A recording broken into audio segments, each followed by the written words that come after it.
Bismillahirrahmanirrahim. Assalamualaikum warahmatullahi wabarakatuh. Selamat pagi anak-anak. Senang sekali kita bisa berjumpa kembali.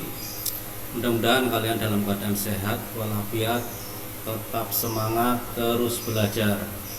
Sebelum kita belajar, alangkah baiknya kita berdoa terlebih dahulu agar apa yang kita pelajari hari ini bermanfaat. Berdoa disilakan.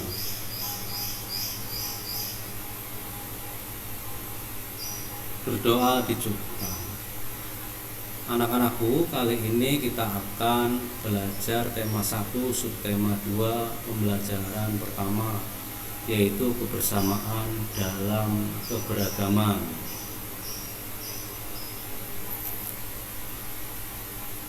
Baiklah, ada teman kita menyampaikan, sebelumnya kamu sudah banyak belajar tentang indahnya keberagaman budaya Indonesia. Sekarang kamu akan belajar tentang menjalin kebersamaan dalam keberagaman agama.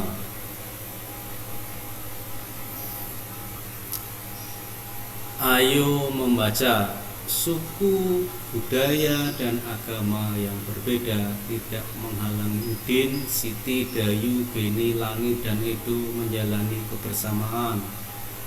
Mereka berbagi cerita tentang budaya masing-masing dan saling belajar. Hari-hari mereka penuh keceriaan dalam kebersamaan. Hari ini mereka berkumpul bersama untuk bekerja sama.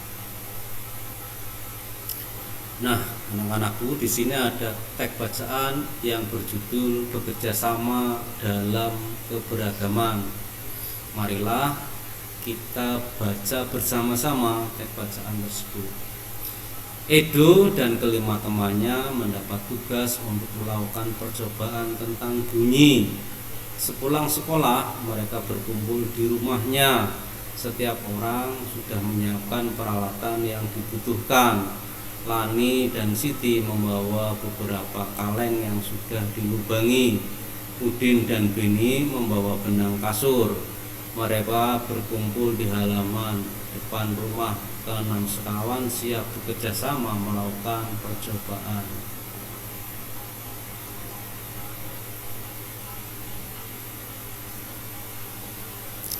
Saat percobaan akan dimulai, tiba-tiba terdengar azan. Siti dan Udin meminta izin teman-temannya untuk sholat. Teman-temannya mengizinkan mereka untuk melakukan ibadah. Edo meminjamkan ruang makannya untuk digunakan Siti dan Udin sholat. Meskipun Edo beragama Katolik, ia tidak keberatan rumahnya dipakai untuk sholat. Beni yang beragama Kristen, Dayu yang beragama Hindu, Lani yang beragama Buddha menunggu dengan sabar temannya beribadah. Keenam sahabat selalu menghargai satu dengan yang lain.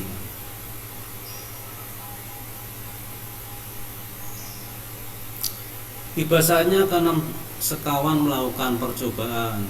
Setiap orang menunjukkan tanggung jawabnya dalam bekerja. Tidak ada satupun di antara mereka yang duduk diam atau memberi perintah saja.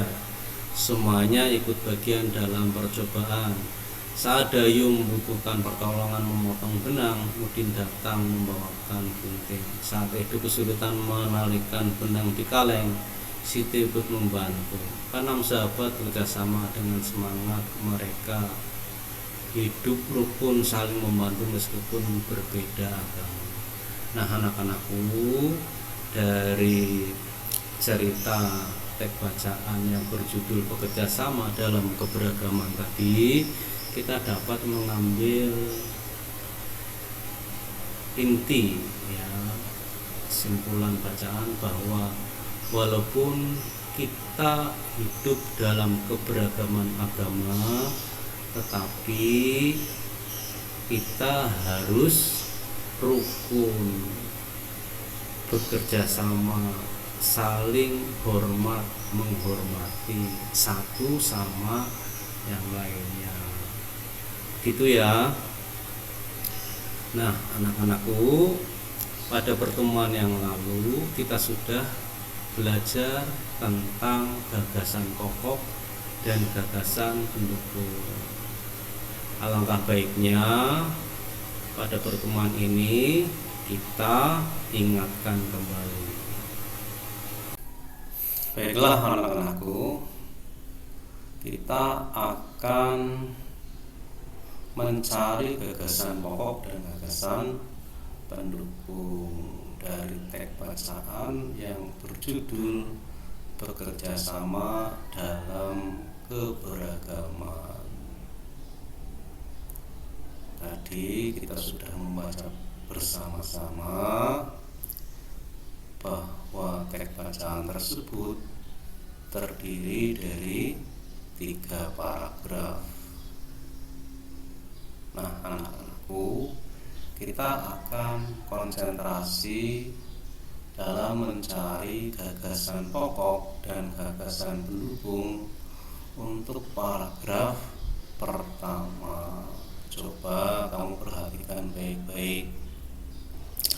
Langkah-langkah dalam mencari gagasan pokok adalah kamu harus menentukan kalimat utama, di mana kalimat utama biasanya untuk anak SD terletak pada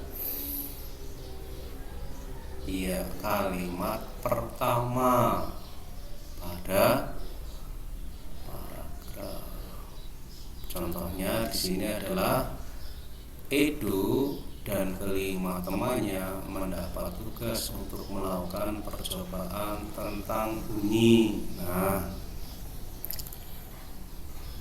situ berarti kalimat utamanya adalah ini. Itu dan kelima temannya mendapat tugas untuk melakukan percobaan tentang bunyi. Nah, di sini adalah kalimat utama yang merupakan gagasan pokok. Bisa dipahami? Selanjutnya, kalimat berikutnya yaitu sepulang sekolah mereka berkumpul di rumahnya. Nah, sepulang sekolah mereka berkumpul di rumahnya. Ini merupakan kalimat penjelas. Kalimat penjelas ini merupakan gagasan pendukung. Lanjut ya, setiap orang sudah menyiapkan peralatan yang dibutuhkan. Nah, ini berarti gagasan pendukung kedua. Nah, selanjutnya Lani dan Siti membawa beberapa kaleng yang sudah dilubangi. Berarti gagasan pendukung yang ketiga. Selanjutnya Udin dan Beni membawa benang kasur. Berarti kalimat pendukung keempat. Yang kelima, mereka berkumpul di halaman depan rumah. Nah, gagasan pendukung. Yang terakhir ini yang terakhir, keenam sekawan siap bekerja sama melakukan percobaan. Bagaimana untuk paragraf kedua?